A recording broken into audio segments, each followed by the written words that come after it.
Zee TV news కి స్వాగతం. నా పేరు రమా గండ్రెడ్డి. ముందుగా ముఖ్యాంశాలు చూద్దాం.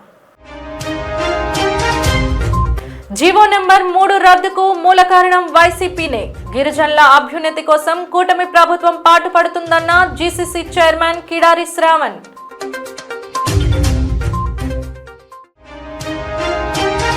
భారత్ లో దేశద్రోహంలో తరిమి కొడదాం. భారతీయులకు జన జాగరణ సమితి పిలుపు.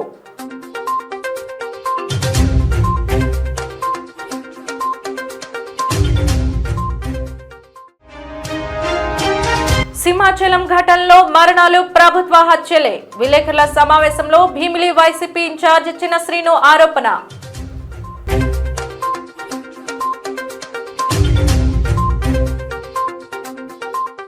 జీవో నెంబర్ 3 విషయంలో వైసీపీ నాయకులు గిరిజనులను మభ్యపెడుతున్నారని మాజీ మంత్రి జీసీసీ చైర్మన్ కిడారి శ్రావణ్ కుమార్ అన్నారు.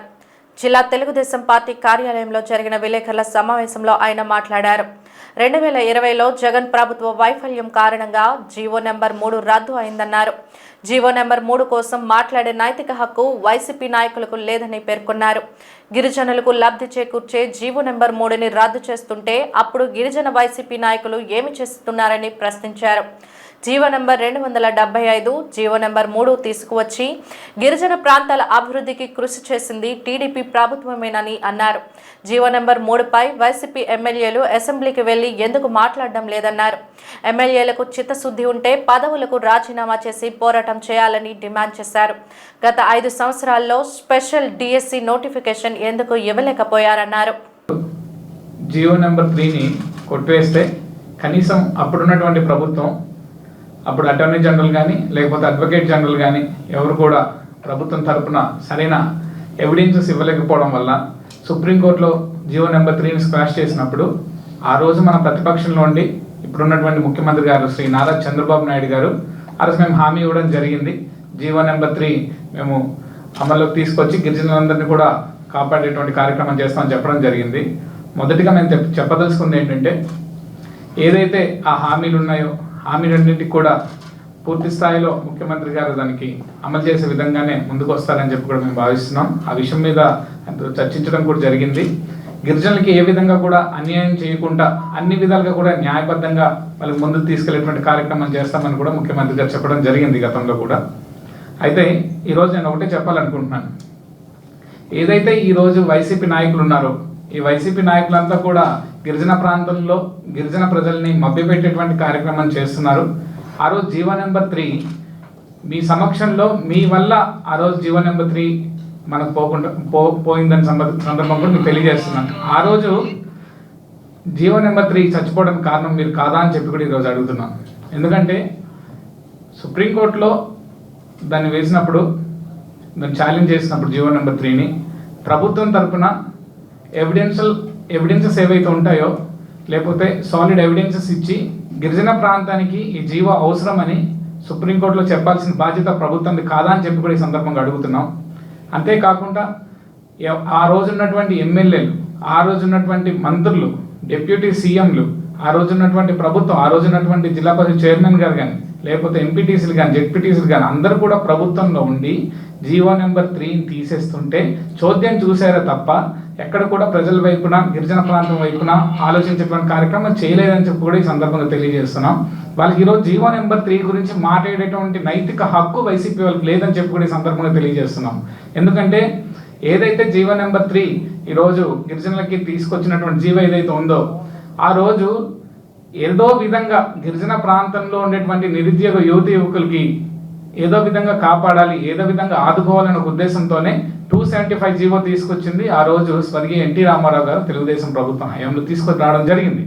అయితే ఇలానే దాంట్లో ఇబ్బందులు కలిగితే 2000 సంవత్సరంలో ఇప్పుడున్నటువంటి మన ముఖ్యమంత్రి గారు శ్రీ నారా చంద్రబాబు నాయుడు గారు ఆ జీవో నెంబర్ 3ని తీసుకొచ్చి మళ్ళీ ఆ జీవోని ఒక ఫలాల్ని మళ్ళీ గిరిజన ప్రాంతానికి అందించేటువంటి కార్యక్రమం చేశాం.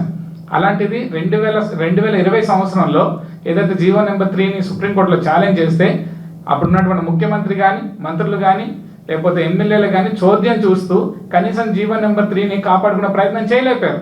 ఈ రోజు వచ్చి రోడ్డు మీద ఏదైతే గొడవలు చేస్తూ అన్ని విధాలుగా కూడా ప్రజల్ని మభ్యపెట్టేటువంటి కార్యక్రమం చేస్తున్నారు.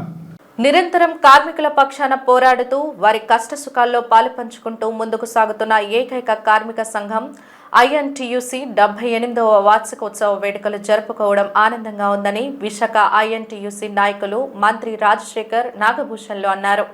నేడు జీవీఎంసీ గాంధీ విగ్రహం ఎదుట ఐఎన్టీయూసీ విశాఖ నాయకత్వం సభ్యులు వార్షికోత్సవ వేడుకలు జరుపుకున్నారు.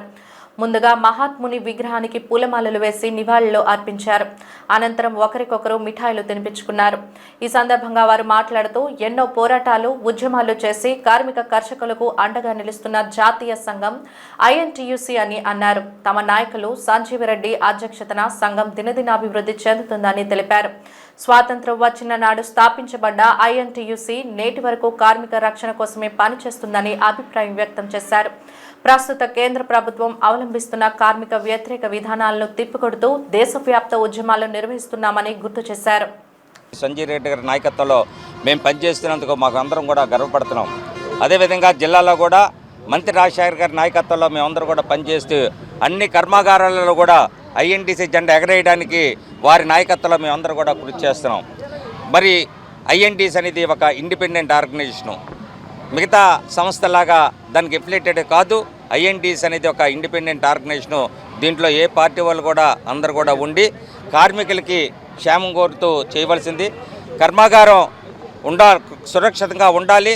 కర్మాగారం ఉంటే కార్మికులు ఉంటారు, కార్మికులు ఉంటే కార్మిక నాయకులు ఉంటారు అన్న సిద్ధాంతం మీద మేము ఆ ముగ్గురిని ప్రొటెక్ట్ చేసుకుంటూ నడిపించే సంస్థ ఐఎన్టీసీ సంస్థ. మరి ఈ సంస్థలో మేము పనిచేస్తున్నందుకు డాక్టర్ జి సంజయ్ రెడ్డి గారి నాయకత్వంలో పనిచేస్తున్నందుకు మేము గర్వంగా ఉన్నాం.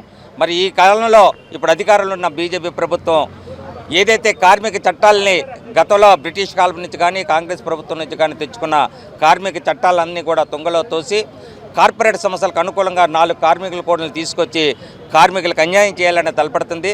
దాని వ్యతిరేకంగా అన్ని కార్మిక సంఘాలు కలుపుకొని మరి రేపు 20వ తారీఖు నాడు కూడా జాతీయ స్థాయిలో సమ్మె జరగబోతుంది. ఆ సమ్మెలో కూడా మేము ఐఎన్టీసీ కూడా ప్రముఖ పాత్ర తీసుకొని కార్మికులకు అండగా నిలబడతామని మరి ఈ ఐఎన్టీసీ ఆవిర్భావ దినోత్సవం సందర్భంగా మీ అందరికి కూడా తెలియజేస్తున్నాం. దేశవ్యాప్తంగా ఉన్న కార్మిక వర్గాన్ని అసంఘటిత రంగంలో కానీ, వ్యవసాయ రంగంలో కానీ, లేదా పారిశ్రామిక రంగంలో కానీ అనేకమైన రంగాల్లో పనిచేసేటువంటి కార్మికుల రక్షణ కోసం ఆవిర్భవించింది ఐఎన్టీయూసీ. ఐఎన్టీయూసీ వ్యవస్థాపక దినోత్సవం సందర్భంగా వారందరికీ కూడా శుభాకాంక్షలు తెలియజేస్తూ, ఐఎన్టీయూసీ అనేది దేశంలోనే నెంబర్ 1 ఆర్గనైజేషను. ఈరోజు దేశంలోనే కాకుండా ప్రపంచవ్యాప్తంగా ఏదైనా సమస్యలు వచ్చేటప్పుడు వాటిని వెలుగెత్తి చాటి వారికి అండగా ఉండి కార్మిక వర్గం ఊహించిన దానికంటే ఎక్కువ ప్రయోజనం సాధించడంలో ఐఎన్టీయూసీ సఫలీకృతమవుతుంది. అంతేకాకుండా ఈ దేశంలో ఉన్నటువంటి నిరుద్యోగ యువతకు ఉపాధి కలగాలని ప్రయత్నం చేస్తూ కేవలం కార్మికుల తాలూకు హక్కుల కోసం, డిమాండ్ కోసం కాకుండా సామాజికంగా జరుగుతున్నటువంటి విషయాలను కూడా ఎప్పటికప్పుడు వెలుగెత్తి చాటుతుంది. ఉదాహరణకి ఈ మధ్యకాలంలో అందరినీ కూడా కలిసివేసే సంఘటన కాశ్మీర్లో టూరిస్టులు అందరూ వెళ్ళేటప్పుడు ఎంతోమంది పుల్వామా ఘటనలో చాలా పాకిస్తాన్ ఉగ్రవాదులు ప్రేరేపితో చాలామంది చనిపోయారు. వారికి అన్ని చోట్ల నివాళులర్పించే కార్యక్రమం జరిగింది. అలాగే చందనోత్సవంలో మరి అధికార నిర్లక్ష్యం వల్ల ఒక గోడ పడిపోతే కొద్దిమంది చనిపోవడం, వారి కుటుంబాలు కూడా నివాళులు అర్పించడం కార్యక్రమాలన్నీ కూడా ఐఎన్టీసీ చేయగలిగింది. అలాగే ఈరోజు ఐఎన్టీసీ వ్యవస్థాపక దినోత్సవం సందర్భంగా మహాత్మా గాంధీ సిద్ధాంతాలకు అనుగుణంగా ఏర్పడినటువంటి సంస్థ ఏదైతే గతంలో చేసిన కార్యక్రమాలు కార్మిక వర్గం లోపల తీసుకెళ్లాలని, తద్వారా ఈ కార్మిక వర్గం చేస్తున్న దేశ ఆర్థిక ప్రగతికి దోహదపడుతూ దేశం తాలూకా స్వావలంబన కానీ, సమగ్రత కానీ కృషి చేస్తూ పరిశ్రమల్లో ప్రాణాలు కూడా లెక్క చేయకుండా పనిచేసిన కార్మిక వర్గాన్ని వారు మరింత స్ఫూర్తిగా తీసుకెళ్ళడానికి కార్యక్రమాలు చేపట్టడం జరిగింది. దేశంలో కార్మిక వర్గాన్ని పూర్తిగా తుదబొట్టించాలని చెప్పే ఉద్దేశంతో ఎన్డీఏ ప్రభుత్వం పనిచేస్తుంది. వాటికి వ్యతిరేకంగా కార్యక్రమాలు చేపట్టాలని, కార్మిక చట్టాలను రక్షించుకోవాలని, ఈ లేబర్ కోడ్లోకి తీసుకొచ్చి మొత్తం కార్మిక వర్గాన్ని పూర్తిగా నిర్వీర్యం చేయాలని, వారి తాలూకా జీవితాలతో చెలగాటపడడం చేస్తున్న ప్రయత్నాలకి అడ్డుకట్టగా కొన్ని కార్యక్రమాలు చేస్తున్నాం. భారతదేశంలో ఉన్న దేశద్రోహులను సమూలంగా నాశనం చేయాలని ప్రాణాలకు తెగించి సరిహద్దుల్లో పోరాటం చేస్తున్న భారత సైన్యానికి భారతీయులంతా సంపూర్ణ మద్దతు తెలపాలని, ప్రపంచ పటంలో పాకిస్తాన్ని కనబడకుండా చేయాలంటూ విశాఖలో జరిగిన జనజాగరణ సమితి చేపట్టిన కార్యక్రమానికి సంబంధించిన సమాచారాన్ని మా ప్రతినిధి ప్రసాద్ అందిస్తారు. ఇటీవల పహల్గామ్లో జరిగినటువంటి పాకిస్తాన్ ఉగ్రమూకల దాడిలో ప్రాణాలు కోల్పోయినటువంటి భారతీయులకు సంతాపం తెలుపుతూ ఈరోజు జీవీఎంసీ దగ్గర వందే మాతరంతో వీరు దేశభక్తి స్ఫూర్తిని పెంపొందిస్తున్నటువంటి జనజాగరణ సమితి అయితే కనుక కార్యక్రమం నిర్వహిస్తోంది. భారతదేశంలో కూడా ఇప్పటివరకు ఉన్నటువంటి పాకిస్తానీలు మరింత మంది ఉన్నారు. ఇంకా వారందరినీ కూడా తరిమి కొట్టాలని ఒక నినాదంతో అయితే కనుక ఈరోజు జనజాగరణ సమితి ఆధ్వర్యంలో నిరసన కార్యక్రమం జరుగుతుంది. మనతో మాట్లాడడానికి సమితి నాయకులు ఉన్నారు, వారిని తెలుసుకుని ప్రయత్నించేద్దాం. సార్, ఏంటి ఈరోజు జీవీఎంసీ దగ్గర జరుగుతున్నటువంటి కార్యక్రమం యొక్క ప్రధాన ఉద్దేశం ఏంటి? ఈరోజు ఇంట్లో దొంగలు, ఇంట్లో ఉన్న భారతదేశంలో ఉన్న దేశద్రోహులకి వాళ్ళ కనువిప్పు కలగాలని ప్రతి ఒక్క భారతీయుడు రోజు బయటికి రావాలని, ముఖ్యంగా యువతీ యువకులు ఏ విధమైతే వాళ్ళలో ఉన్న భారతీయతను బయటికి తీసుకొచ్చి వాళ్ళు నేను వస్తాను, నేను భారతదేశం కోసం నించుంటాను అని చెప్పడం ఈరోజు చాలా సంతోషకరం. ఈరోజు పాకిస్తాన్ ఆర్మీని ఏ విధంగా అయితే ఇప్పుడు యుద్ధంలో బయటికి అనిపిస్తుంది, ఆ రోజు యుద్ధం జరగట్లేదు ఏం జరగట్లేదు అని, కానీ ఖచ్చితంగా అక్కడ అనేక రకమైన షూటౌట్ నోటీసులు కానీ పాకిస్తాన్ ఆర్మీని తిరుగుబాట్లు ఏ విధంగా మన భారతదేశం ఫ్రీ హ్యాండ్స్ ఇచ్చి వాళ్ళు ముందుకు వెళ్తున్నారో ఈరోజు చాలా సంతోషకరంగా ఉంది. ఈరోజు భారతదేశం యొక్క గౌరవాన్ని పెంచే విధంగా ఈరోజు ఏదైతే నరేంద్ర మోడీ గారు వాళ్ళ యొక్క చర్యలు కానీ వారి యొక్క ఇది కానీ తీసుకుంటున్నారు సిస్టమ్ కానీ భారతదేశం యొక్క గౌరవాన్ని ప్రపంచానికి తెలుస్తుంది. అదేవిధంగా ప్రతి ఒక్క భారతీయుడి యొక్క గౌరవాన్ని పెంచుకుంటూ భుజాలు ఎగరేసే సమయం ఈరోజు వచ్చింది. ఈరోజు నరేంద్ర మోడీ గారికి మద్దతుగా డొనాల్డ్ ట్రంప్ ఏ విధంగా అయితే డైరెక్ట్గా if you touch India I will destroy Pakistan అని ఏ విధంగా డైరెక్ట్గా చెప్పాడో ఇది సామాన్యమైన విషయం కాదండి. ఈరోజు ప్రపంచవ్యాప్తంగా నంబర్ 1 దేశంలో ఉన్న అమెరికా డైరెక్ట్గా భారతదేశానికి ఆ విధంగా చెప్పడం, అదేవిధంగా మిగతా దేశాల ప్రధానులు కూడా భారతదేశానికి మద్దతుగా నిలవడం, దీన్ని ప్రపంచానికి అనుసంధానం చేసిన నరేంద్ర మోడీ గారికి చాలా కృతజ్ఞతలు తెలియజేసుకున్నాం. భారతదేశం యొక్క గౌరవాన్ని ఏ విధంగా అయితే విశ్వగురు ఇప్పుడు చరిత్రలో ఉండే పదాన్ని ఈరోజు మళ్ళీ ప్రపంచానికి విశ్వగురు భారతదేశంగా మారుతున్న విధానాన్ని చూస్తే చాలా సంతోషకరంగా ఉంది. ఈరోజు పాకిస్తాన్ ఏమాత్రమైనా తప్పిదం చేయాలని తెలుసుకుంటే ఈరోజు భారతదేశంలో ఉన్న ప్రతి ఒక్క పౌరుడు కానీ భారతదేశంలో ఉన్న నాయకత్వం కానీ పాకిస్తాన్ అనే దేశాన్ని ప్రపంచ మట్టంలో లేకుండా చేసే శక్తిని ఈరోజు మాకు భారతీయులకి వచ్చిందంటే కేవలం నరేంద్ర మోడీ గారి వల్ల, అదేవిధంగా భారతదేశ ప్రజల వల్ల అని ప్రత్యేకమైన కృతజ్ఞతలు. Thank you so much. మీరు చెప్పండి, అసలు ఏం జరుగుతుంది, అసలు ప్రస్తుత భారతదేశ పరిస్థితి ఏ విధంగా ఉంది? మొన్న పహల్గామ్ ఘటన, అదేవిధంగా ఇదివరకు జరిగినటువంటి దాడులు కావచ్చు, ఇవన్నీ కూడా ఇంటి దొంగను శివుడైనా పట్టుకోలేడు అంటారు. కానీ మీ స్లోగన్ ఏంటంటే ఇంకా భారతదేశంలో దేశద్రోహులు ఉన్నారు, వారిని ముందు తరిమి కొట్టాలని చెప్తున్నారు. అసలు ఏంటి ఆ స్లోగన్? దౌర్భాగ్యం ఏంటంటే పాకిస్తాన్లో ఉగ్రవాదులు ఉంటారు, కానీ ఒక్క దేశద్రోహి కూడా కనపడ్డు. భారతదేశంలో అడగొడుగునా పాకిస్తాన్ మద్దతు తెలిపే దేశద్రోహులు ఉన్నారు. ఆ దేశద్రోహులను తరిమికొట్టాలని ఈరోజు విశాఖపట్నం నుండి మేము ఈ ఉద్యమాన్ని చేపట్టడం జరిగింది. ప్రతి భారతీయుడు భారత సైన్యానికి మద్దతు తెలుపుతూ లేఖలు రాయాలి.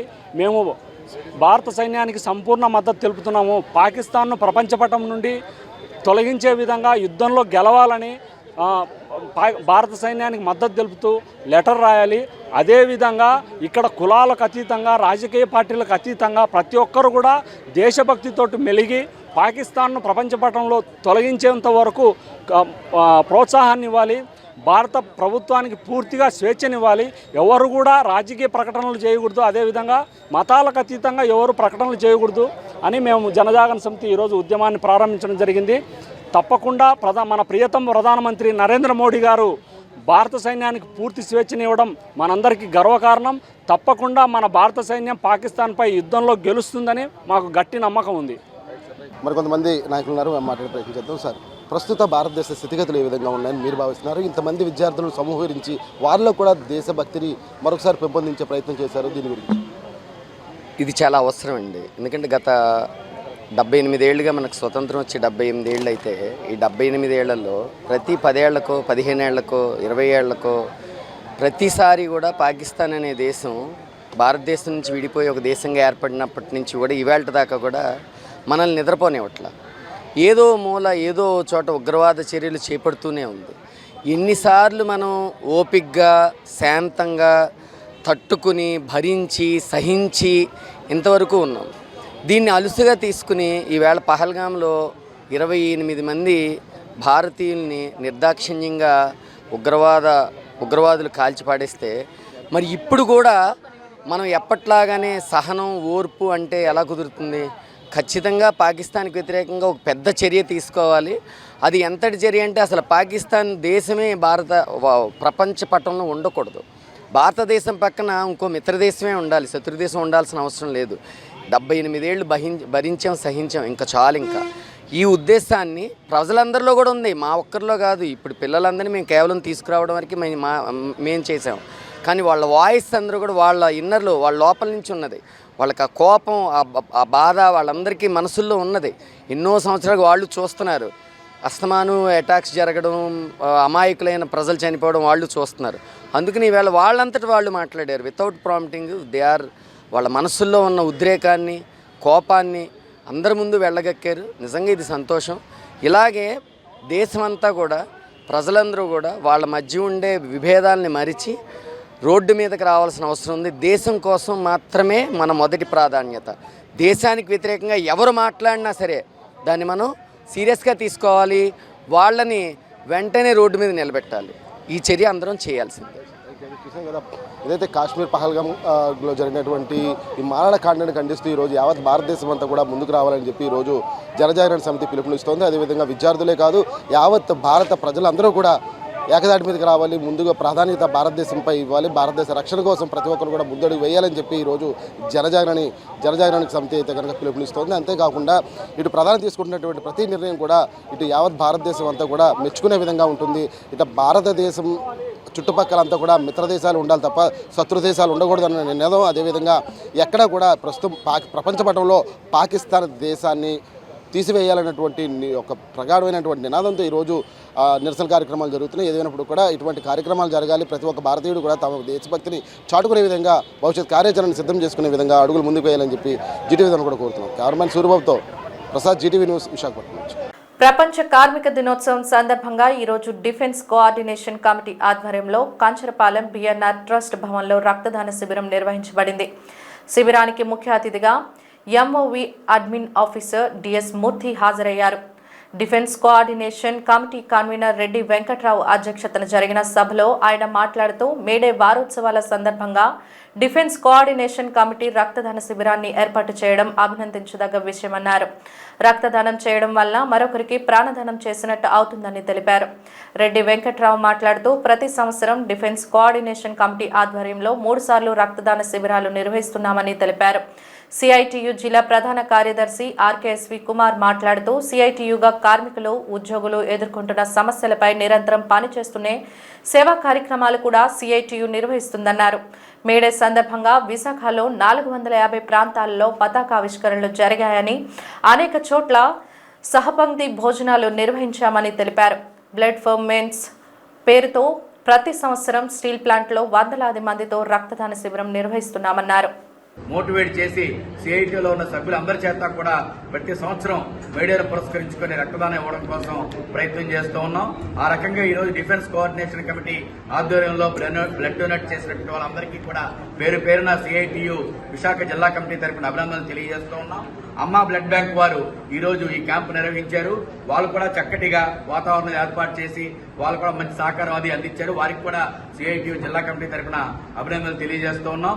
గాజువాక చినగంట్యాడలో అశోక్ చైల్డ్ డెవలప్మెంట్ సెంటర్ ఆసుపత్రిని రాష్ట్ర తెలుగుదేశం పార్టీ అధ్యక్షులు, గాజువాక శాసనసభ్యులు పల్లా శ్రీనివాసరావు ప్రారంభించారు. ఈ సందర్భంగా ఆయన మాట్లాడుతూ తెలంగాణ రాష్ట్రం హైదరాబాద్కు చెందిన అశోక్ చైల్డ్ డెవలప్మెంట్ సెంటర్ సేవలను ఆంధ్రప్రదేశ్ రాష్ట్రానికి విస్తరిస్తూ విశాఖ జిల్లా గాజువాక ప్రాంతంలో తొలి బ్రాంచ్గా ప్రారంభించడం శుభపరిణామమని అన్నారు.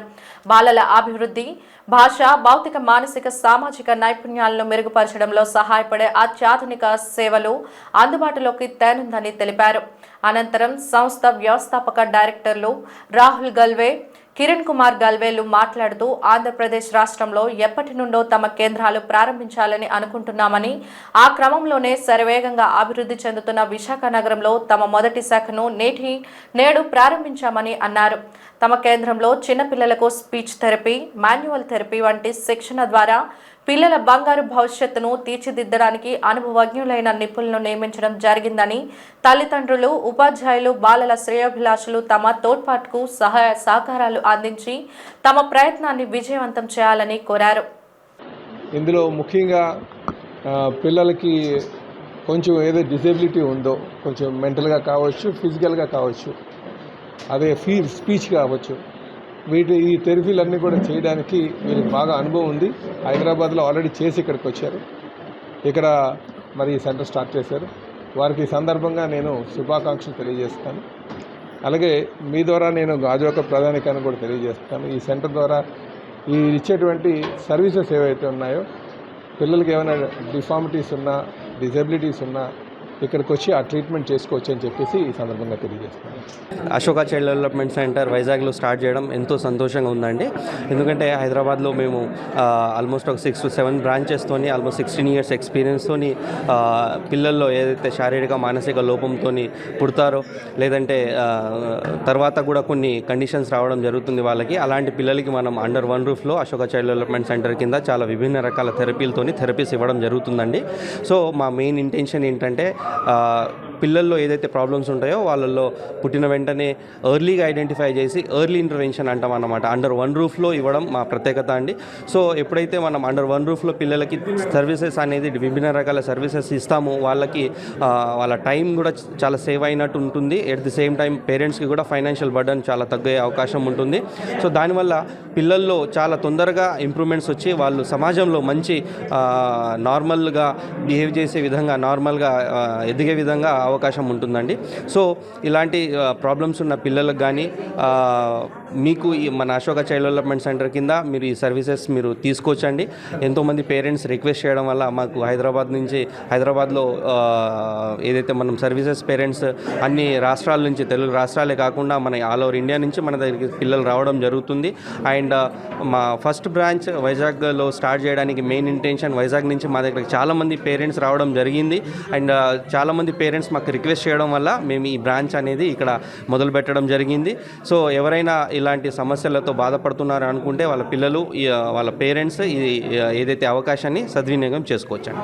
గోపాలపట్నం సామాజిక ఆరోగ్య కేంద్రంలో కమల్ వెల్ఫేర్ ఫౌండేషన్ వారి CSR నిధులతో ఏర్పాటు చేసిన ఆపరేషన్ థియేటర్ను ప్రభుత్వ విప్ పశ్చిమ నియోజకవర్గ శాసనసభ్యులు పి గణబాబు ముఖ్య అతిథిగా విచ్చేసి ప్రారంభించారు. ఈ సందర్భంగా ఆయన మాట్లాడుతూ ఆసుపత్రికి విచ్చేసిన రోగులకు అన్ని వైద్య సేవలు అందుబాటులో ఉండేటట్టు కూటమి ప్రభుత్వం పనిచేస్తుందని అన్నారు. అందులో ప్రభుత్వ నిధులే కాకుండా CSR నిధులు సేకరించి సుమారుగా 11 లక్షల రూపాయల వ్యయంతో ఆపరేషన్ థియేటర్ ఏర్పాటు చేయడం జరిగిందని అన్నారు. ఈ కార్యక్రమంలో స్థానిక కార్పొరేటర్ దాడి వెంకట రమేష్, వైద్య సిబ్బంది తదితరులు పాల్గొన్నారు.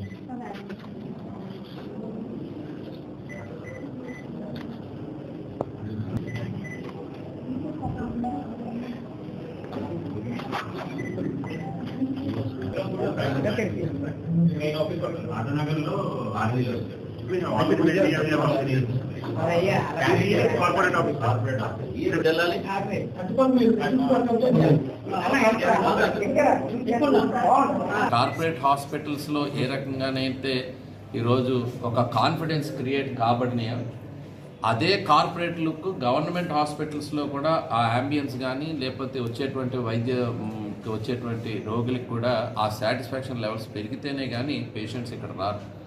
ఈరోజు కలిగించడం వల్ల ఈరోజు పేషెంట్స్ ఎక్కువ మంది ఇక్కడికి వచ్చి ఇక్కడ వైద్యానికి సంబంధించినటువంటి సేవలు తీసుకోవడం జరుగుతుంది.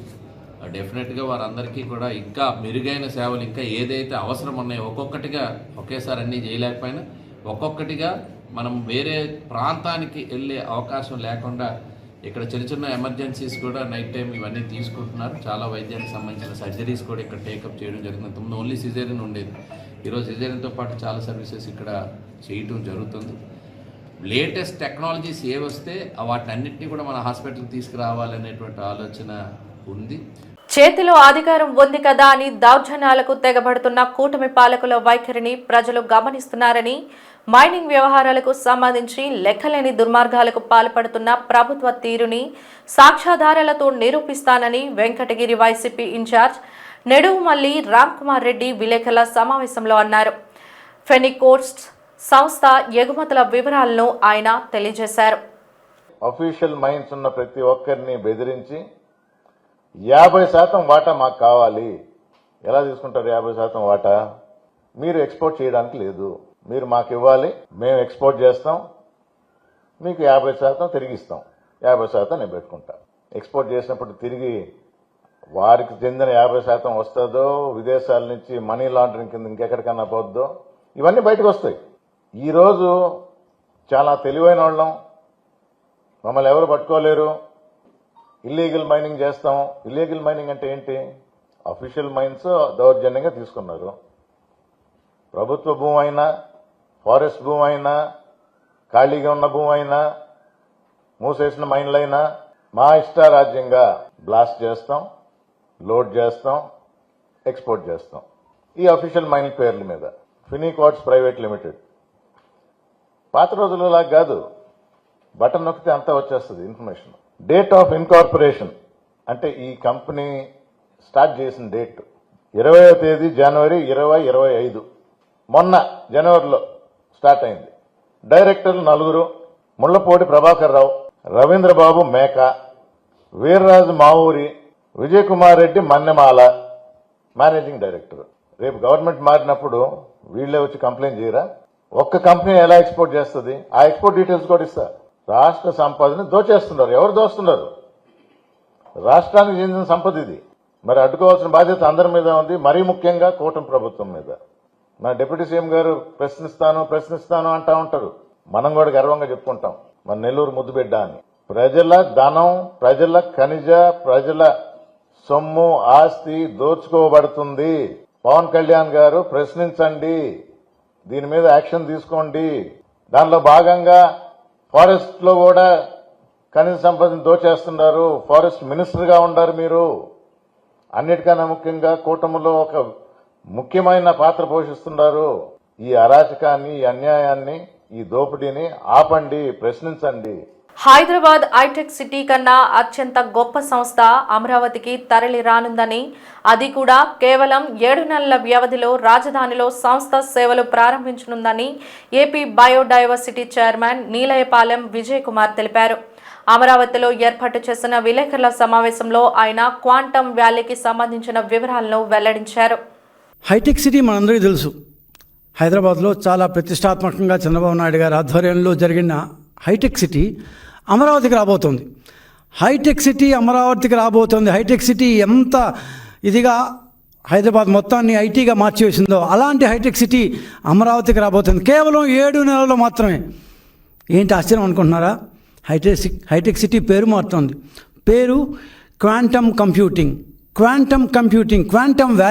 క్వాంటమ్ వ్యాలీ అనే పేరుతో అమరావతిలో జనవరి 1, 2026 అంటే ఈ వాళ్ళ నుంచి కరెక్ట్గా 7 నెలలు లెక్కేసి రాసి పెట్టుకుందాం అందరం. 7 నెలల్లో అమరావతిలో హైటెక్ సిటీ, అప్పట్లో కట్టిన హైటెక్ సిటీ కంటే గొప్పగా, చాలా అధునాతనంగా, చాలా ప్రతిష్టాత్మకంగా క్వాంటమ్ వ్యాలీ అనేది రాబోతోంది. క్వాంటమ్ కంప్యూటింగ్ కోసం సృష్టించబడుతున్న క్వాంటమ్ వ్యాలీ అనేది రాబోతోంది. బహుశా దీని టెక్నాలజీలో ఇది కొత్త టెక్నాలజీ కాబట్టి పూర్తిగా అందరికీ అవగతం కాలేదేమో. ఈ క్వాంటమ్ కంప్యూటింగ్ అనేది ప్రపంచంలో అత్యంత అధునాతనమైన టెక్నాలజీ. ఈరోజు మనం వాడే కంప్యూటర్ల కంటే, మనం వాడే సిస్టమ్స్ కంటే 100 రెట్లు ఫాస్ట్గా పనిచేసేదే క్వాంటమ్ కంప్యూటింగ్ అనేది. సో ఈ క్వాంటమ్ కంప్యూటింగ్ ద్వారా మనం ఎంతంత పెద్ద డేటానైనా అత్యంత ఈజీగా సునాయాసంగా చేసేయచ్చు. ఇట్లాంటివి ఇప్పటిదాకా భారతదేశంలో లేనే లేదు. భారతదేశం ఏంటి, ఆసియా ఖండంలోనే లేనే లేదు. కేవలం యుఎస్, యూరోప్లో ఒక 5-6 ప్రదేశాల్లో మాత్రమే ఈ క్వాంటమ్ కంప్యూటింగ్ ఉంది.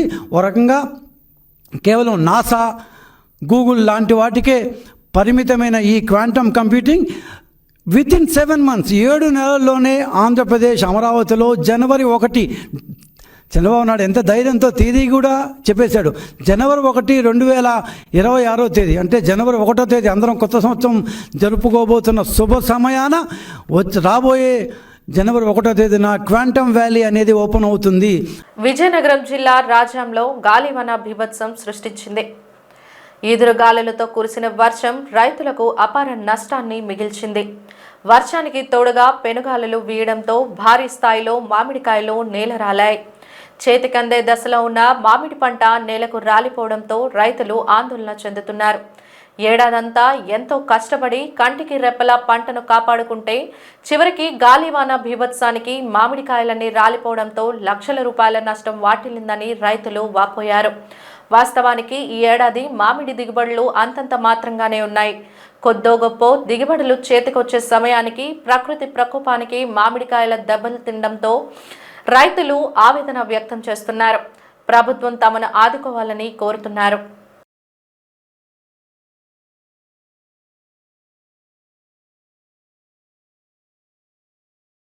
సింహాచలం చందనోత్సవంలో గోడకూలి భక్తులు మృతి చెందిన ఘటన అందరినీ బాధించిందని, అందుకు ప్రభుత్వ వైఫల్యమే కారణమని భీమిలి వైసీపీ ఇన్ఛార్జ్ చిన్నశ్రీను ఆరోపించారు. ఈరోజు భీమిలిలో ఆయన మీడియాతో మాట్లాడుతూ చందనోత్సవం తేదీని ముందుగానే పండితులు ప్రకటిస్తారని, భక్తుల రాక మేరకు చందనోత్సవ ఏర్పాట్లు చేస్తారని, అయితే ప్రస్తుత ప్రభుత్వం మాత్రం చందనోత్సవంపై ప్రత్యేక శ్రద్ధ సారించకపోవడం వల్లే ఇంతటి ఘోరం జరిగిందన్నారు. సింహాచలం చరిత్రలో ఎన్నడూ ఇలాంటి ఘటన జరగలేదని, గోడకూలిన ఘటన జరిగిన తరువాత వైసీపీ బృందం సంఘటనా స్థలాన్ని పరిశీలించిందని, భీమిలి ఎమ్మెల్యే గంటా శ్రీనివాసరావు సింహాచలం ఘటనపై మాట్లాడిన మాటలను ఖండిస్తున్నామన్నారు. సింహాచలం దుర్ఘటనకు మంత్రుల కమిటీ బాధ్యత వహించాలన్నారు. ప్రసాద్ స్కీమ్లో సింహాచలం దేవస్థానానికి 54 కోట్ల రూపాయలు మంజూరు చేశారని, ఆ నిధులతో గత ఏడాది నవంబర్ నాటికి 25% పనులు అయ్యాయని కేంద్రమే ప్రకటించిందని గుర్తు చేశారు. గౌరవ శాసనసభ్యులు ఉన్నారు, గౌరవ పార్లమెంట్ సభ్యులు కూడా ఉన్నారు. నిన్నటి రోజున ఈ సంఘటన జరిగిన తర్వాత ప్రభుత్వం ఒక కమిటీని నియమించింది. ప్రభుత్వం వచ్చి చందనోత్సవానికి ఒక 5 మంత్రులతో కమిటీని వేసింది. ఈ చందనోత్సవం చాలా బాగా ఏర్పాట్లు చేయండి, సుమారుగా 2-3 లక్షల మంది ప్రజలు భక్తులు ఇచ్చేస్తారు, వాళ్ళకి ఎటువంటి ఇబ్బంది లేకుండా ఆ చందనోత్సవం, ఆ వరలా లక్ష్మీనరసింహ స్వామి దర్శనం బాగా జరిగే విధంగా చేయండి అని చెప్పి అది ప్రభుత్వ బాధ్యత ప్రభుత్వం చేసింది. ప్రభుత్వం చేసిన దాన్ని ఆ సంఘటన జరిగింది. ఆ సంఘటనలో మళ్ళీ ఒక త్రిసభ్య కమిటీ వేశారు. ఆ కమిటీ కూడా విచారణ చేసింది. ఆ కమిటీ విచారణలో స్వయంగా కాంట్రాక్టర్ చెప్పాడు. ఏం చెప్పాడు? ఈ చేసిన పని ఏదైతే ఉందో, ఈ పని ఏదైతే నా టెండర్లో వచ్చిన స్కీమ్లో లేని అంశం ఇది, నాకు ఆధారాబాదరాగా చేయమన్నారు, నేను ఆధారాబాదరాగా నా పని చేశాను, దాంట్లో డిజైన్లు లేవు, అనుమతులు లేవు, పరిపాలన అనుమతులు లేవు అని వారు స్వయంగా మీడియా ద్వారా అన్ని సోషల్ మీడియాలో కూడా చూసాం. ఇందులో ఒక విషయాన్ని మనం గ్రహించాల్సింది ఏంటంటే, ఏప్రిల్ 30వ తారీఖుని చందనోత్సవం తేదీ, ఏప్రిల్ 10వ తారీఖున మంత్రుల కమిటీ. మీ మంత్రులు పర్యవేక్షిస్తా ఉన్నారు. మీ మంత్రుల పర్యవేక్షణ కమిటీ వచ్చిన నాటికి ఆ గోడ అక్కడ కట్టలే, ఆ గోడ కళ్ళే. మీరు అసలు ప్రసాదం స్కీమ్ని ఎందుకు తీసుకొస్తున్నారో అర్థం కాలే. దాని గురించి కూడా చెప్తాను. అసలు ప్రసాదం స్కీమ్కి మీరు కట్టిన గోడకి ఏ రకమైన సంబంధం లేదు. ఈ గోడ సుమారుగా 5-6 రోజుల ముందు మాత్రమే కట్టిందని స్వయంగా కట్టిన కాంట్రాక్టరే కమిటీ ముందే చెప్పాడు. ఈ రాష్ట్ర ప్రజలందరూ కూడా దాన్ని చూశారు. మీరు దీనికి నైతిక బాధ్యత వహించాల్సింది మంత్రులు. వార్తలు ముగించే ముందు ముఖ్యాంశాలు మరోసారి. జీవో నెంబర్ 3 రద్దుకు మూల కారణం వైసీపీనే. గిరిజనుల అభ్యున్నతి కోసం కూటమి ప్రభుత్వం పాటుపడుతుందన్న జీసీసీ చైర్మన్ కిడారి శ్రావణ్.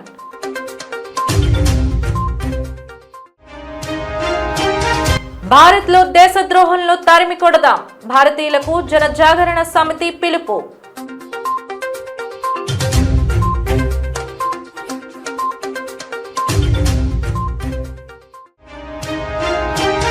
సింహాచలం ఘటనలో మరణాలు ప్రభుత్వ హత్యలే. విలేకరుల సమావేశంలో భీమిలి వైసీపీ ఇన్ఛార్జ్ చిన్నశ్రీను ఆరోపణ.